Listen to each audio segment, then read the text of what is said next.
Olá, pessoal! Vamos iniciar a gravação de mais uma aula que é parte integrante dos serviços de AT à distância que vem sendo executados pela Fase Bahia em parceria com a CAR, com a SDR e com o Governo do Estado.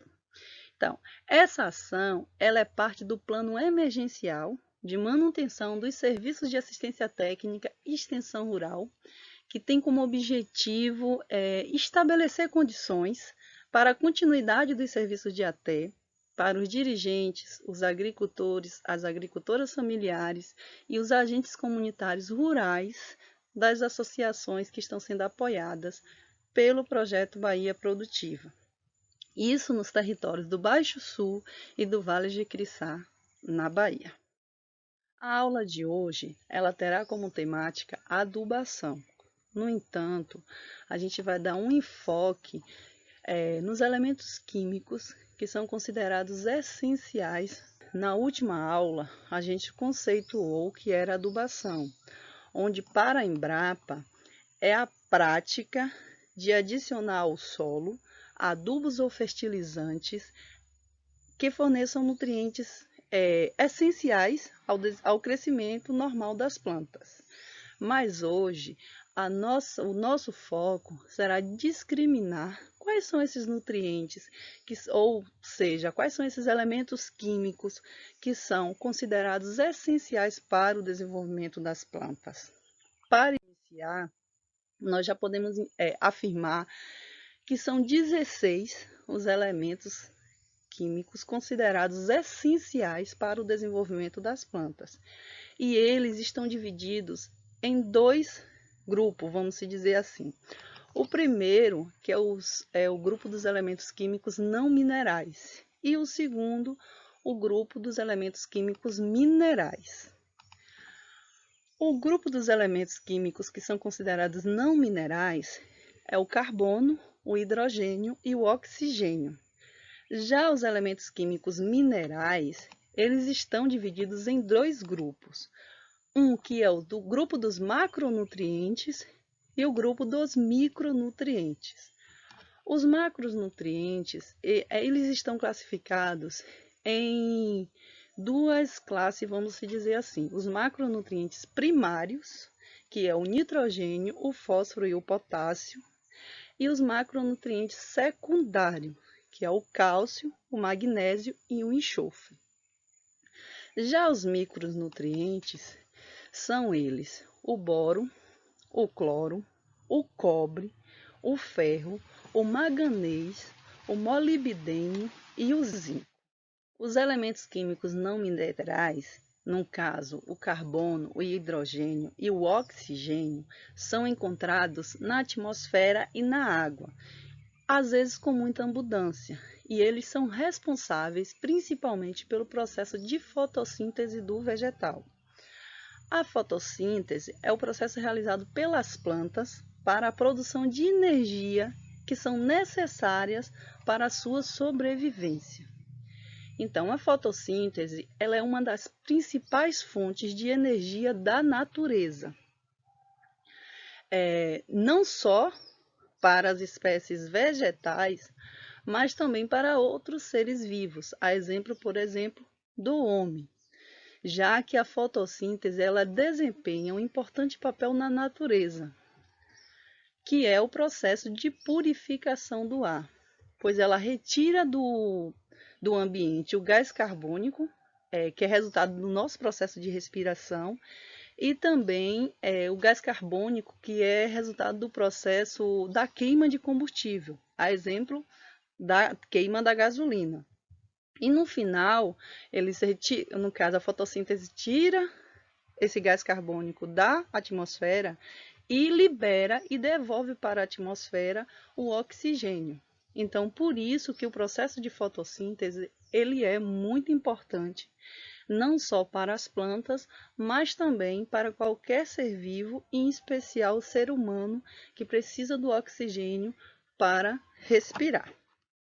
Acabamos de falar sobre os 3 elementos não minerais e agora a gente vai detalhar um pouco quais são os elementos químicos minerais, que nesse caso são elementos que são encontrados no solo, alguns com abundâncias e outros não. Então, nós vamos iniciar falando sobre os macronutrientes primários, iniciando pelo nitrogênio.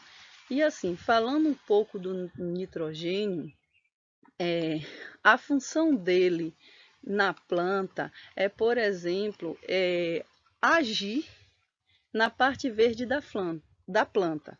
No caso, por exemplo, na parte das folhas da planta. Então, o nitrogênio ele tem uma função muito importante para o desenvolvimento das folhas, por exemplo. É um dos principais componentes das proteínas vegetais. Sem ela, por exemplo, a planta não consegue realizar o processo de fotossíntese nem a respiração, porque para realizar a fotossíntese é necessário, por exemplo, a disponibilidade de uma pigmentação nas plantas, que é a clorofila, ou seja, que é a cor verde das folhas. Então, se a planta ela tiver com deficiência de nitrogênio, ela vai ter dificuldade de realizar esse processo de fotossíntese. Uma outra importância do nitrogênio é que ela atua de forma direta no crescimento das brotações da planta. E sem o nitrogênio, a planta, ela com certeza não irá crescer normalmente, as folhas podem ficar pequenas e também reduzir o número de folhas da planta. O nitrogênio, como eu falei, ele é o principal mineral que favorece o crescimento das folhas. Ou seja, a presença de folhas amareladas na planta, por exemplo, é uma das principais características de que está faltando nitrogênio na planta. Podemos observar aqui na foto ao lado que a planta, temos aí um pé de milho e de tomate, onde na imagem dá para ver de forma bastante clara que essa planta é uma planta que está sofrendo com a deficiência do nitrogênio. O excesso de nitrogênio, ele também pode ser prejudicial às plantas, pois quando existe o excesso do nitrogênio, as plantas apresentam coloração verde bastante escura. Essas folhas elas ficam mais suculentas e isso, de uma certa forma, é um risco, porque se elas estão mais suculentas, elas estão mais suscetíveis ao aparecimento de algumas doenças e principalmente ao ataque de insetos. Então, gente, tanto a deficiência contra o excesso de qualquer nutriente na planta pode trazer vários danos à plantação. Por isso, é sempre recomendado realizar a análise química do solo antes de realizar qualquer procedimento de adubação. E onde encontrar esse nutriente, ou seja, o nitrogênio, para que seja disponibilizado para as plantas? Então, na forma química, ele está disponível na ureia, no sulfato de amônia e nos adubos compostos por grande percentual de nitrogênio. Já os adubos orgânicos, muitas vezes disponível na própria propriedade do agricultor, ele está no esterco bovino, ele está no esterco de aves, está muito presente na urina de vaca, no humo de minhoca e na farinha de peixe. É importante também lembrar que a FASE, enquanto uma organização que busca práticas agroecológicas e também fomenta ações relacionada à questão da segurança alimentar e nutricional, sempre orienta os agricultores a realizar práticas de adubação que estejam baseados nos princípios da agroecologia. Agora nós vamos falar sobre o elemento, o macronutriente ainda primário, o fósforo, que é representado na tabela de elementos químicos como a letra P. O fósforo ele atua principalmente na floração e na maturação e formação dos frutos, no crescimento das raízes e na multiplicação das células. Então, o fósforo ele é essencial para as plantas e deve estar presente em uma forma inorgânica simples para que a planta consiga assimilar esse nutriente.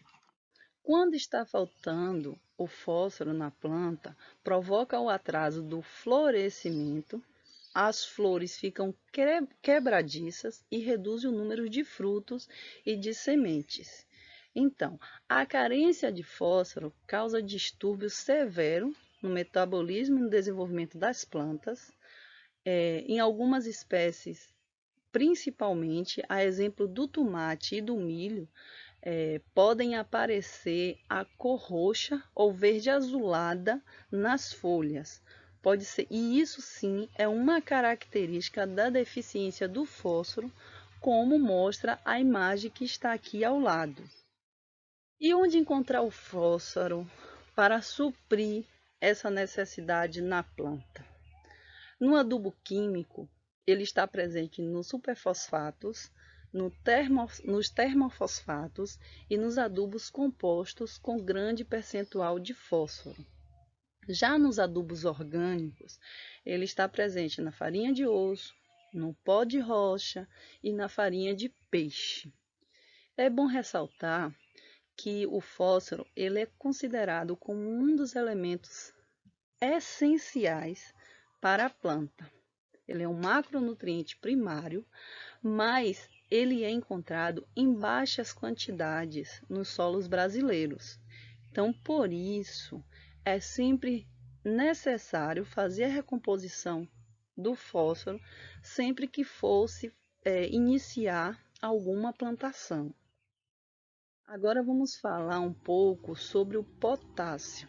O potássio, ele é representado na tabela de elementos químicos com a letra K e ele é essencial para o crescimento da planta. É responsável pelo equilíbrio de águas na planta. Atua no tamanho e na quantidade de fruto, na qualidade dos frutos e na resistência a doenças e à falta de água.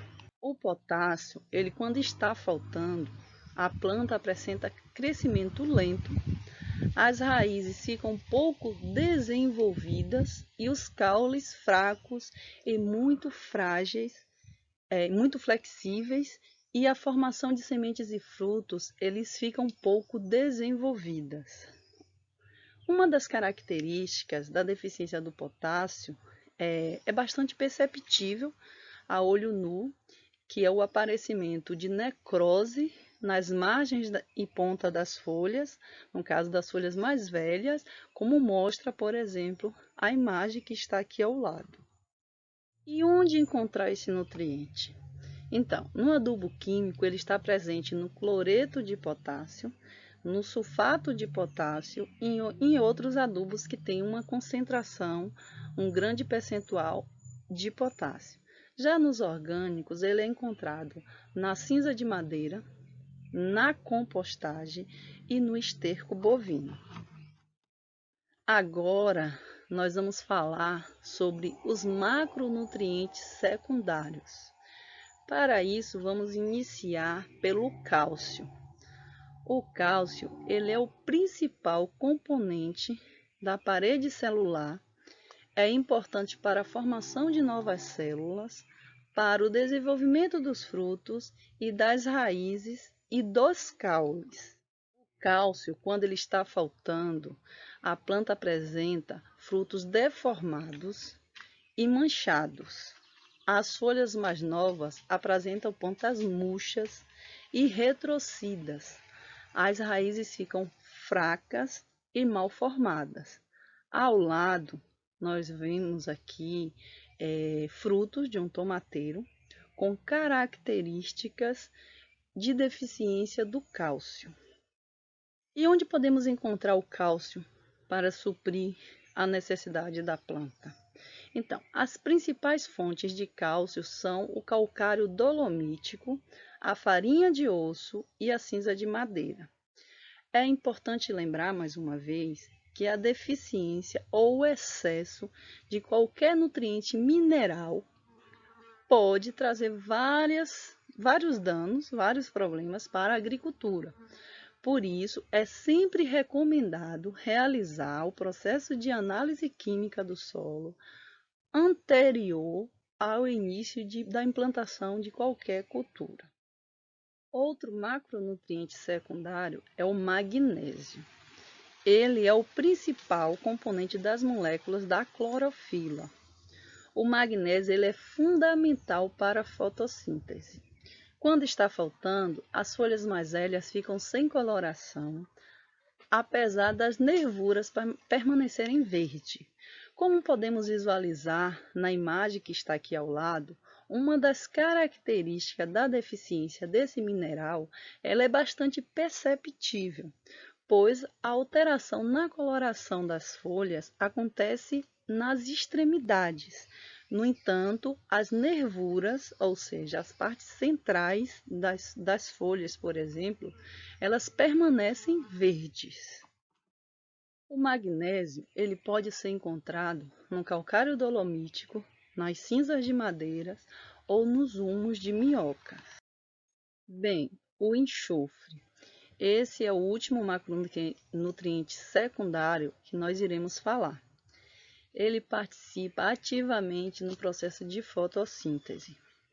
Na sua falta, as folhas não se desenvolvem bem e caem com facilidade. As folhas vão perdendo a cor verde e ficando com uma tonalidade avermelhada. Ocorre diminuição do volume de flores e na produção dos frutos. A imagem que está logo aqui em cima, ela é possível visualizar, por exemplo, a deficiência do enxofre, pois como vocês percebem, as folhas ela ficam com um tom um pouco avermelhadas. O enxofre ele pode ser encontrado em forma química, no sulfato de amônia e no superfosfato simples. Já na forma orgânica, pode ser encontrado no esterco de frango e no esterco bovino. Agora, nós vamos falar sobre os elementos químicos minerais classificados como os micronutrientes. Então, temos o boro, que ele atua na formação dos frutos. Em sua falta, os frutos tornam-se feios e deformados. Há reflexo também nas folhas novas, que se tornam deformadas e caem, e as raízes escurecem e podem morrer. Temos o cloro, ele atua nas reações hídricas da planta. Normalmente, ele está presente nos solos, então, geralmente, não é necessário fazer adubação com esse elemento, já que ele é um dos elementos químicos que já está disponível no solo. Temos o cobre, ele age nas folhas, no processo de fotossíntese. Na sua falta, as folhas mais novas ficam com as pontas enroladas. O ferro é um dos componentes mais importantes na formação da clorofila. A deficiência de ferro causa a perda da cor verde das folhas, que vão adquirindo uma tonalidade amarela esbranquiçada. Temos também o manganês, que atua na formação da clorofila e a sua falta pode causar mudanças de coloração entre as nervuras das folhas. O zinco, ele faz parte da formação de enzimas responsáveis pelo crescimento celular. Sua falta pode fazer com que as folhas novas não se desenvolvam corretamente. E por último, o molibdênio. Sem ele, a planta não consegue absorver o nitrogênio. Então, gente, durante a nossa aula de hoje, nós apresentamos os 16 elementos essenciais para o desenvolvimento das plantas. Alguns deles existentes em abundância no solo, outros que precisam ser incorporados, sempre levando em consideração a realização da análise química do solo. No entanto, a deficiência nutricional, em sua maioria, ela pode ser observada através dos sinais apresentados pela planta. A compostagem, ela é uma das práticas de adubação agroecológica que, quando feita seguindo todas as recomendações técnicas, ela pode disponibilizar mais de 12 nutrientes que ajudam a suprir a necessidade da planta. Então, fica a dica para que os agricultores e agricultoras possam produzir compostagens e utilizá-las em suas plantações. Para finalizar a nossa aula de hoje, eu vou deixar a seguinte mensagem. Um solo sadio, ele gera uma planta sadia, que não será atacada por pragas, pois para a natureza, praga é um grande indicador de que naquele solo falta algo e, portanto, a planta não está bem nutrida. Então, mensagem de Ana Primavesi, uma grande entusiasta da agroecologia, recitada por mim e que relata a teoria da trofobiose, solo sadio, planta sadia. Gratidão a todos e até a próxima. A Ter à Distância é uma adaptação das atividades de assistência técnica e extensão rural do Bahia Produtiva, projeto do Governo do Estado da Bahia, por meio da Secretaria de Desenvolvimento Rural do Estado da Bahia, executado pela CAR, Companhia de Desenvolvimento e Ação Regional, com recursos provenientes de acordo de empréstimo com o Banco Mundial.